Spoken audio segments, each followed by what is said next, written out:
আসন্ন ত্রয়োদশ জাতীয় সংসদ নির্বাচনকে সামনে রেখে ঝালকাঠি ২ আসন থেকে বিএনপি মনোনীত সাবেক সংসদ সদস্য ইশরাত সুলতানা ইলেন ভুট্টো মনোনয়নপত্র সংগ্রহ করেন।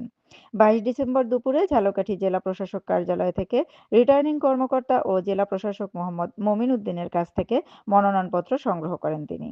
মনোনয়নপত্র সংগ্রহের সময় ইলেন ভুট্টোর সঙ্গে উপস্থিত ছিলেন ঝালকাঠি জেলা বিএনপির সাবেক সভাপতি মোস্তফা কামাল মন্টু, জেলা ও দায়রা জজ আদালতের পাবলিক প্রসিকিউটর মাহেব হোসেন, অতিরিক্ত পাবলিক প্রসিকিউটর মোহাম্মদ আক্কাস শিকদার, শহর বিএনপির সভাপতি ও জেলা আইনজীবী সমিতির সাধারণ সম্পাদক নাসিমুল ইসলাম, সহকারী পাবলিক প্রসিকিউটর ফয়সাল খান, উপজেলা বিএনপির সাবেক সভাপতি সরদার এনামুল হক এলিন, যুবদলের আহ্বায়ক শামীম তালুকদার সহ দলের বিভিন্ন পর্যায়ের অসংখ্য নেতাকর্মীরা।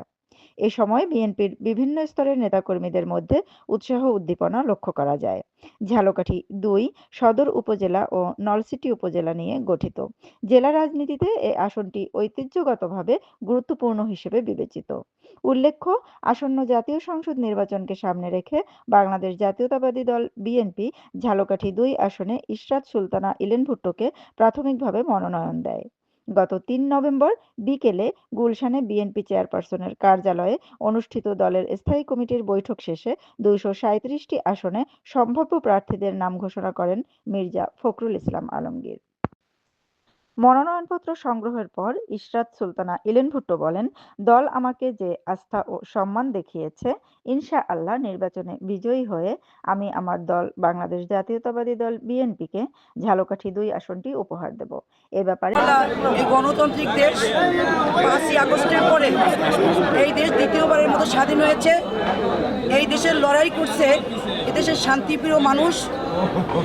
জেল জুলুম হত্যা খুনের ৫ই আগস্টের একটা নিরসন হয়েছে এবং ফ্যাসিস্ট সরকার ছাত্র আন্দোলনের মাধ্যমে আমাদের জাতীয়তাবাদী ঐক্যের কারণে এই ফ্যাসিস্ট হাসিনা পালিয়ে যেতে বাধ্য হয়েছে।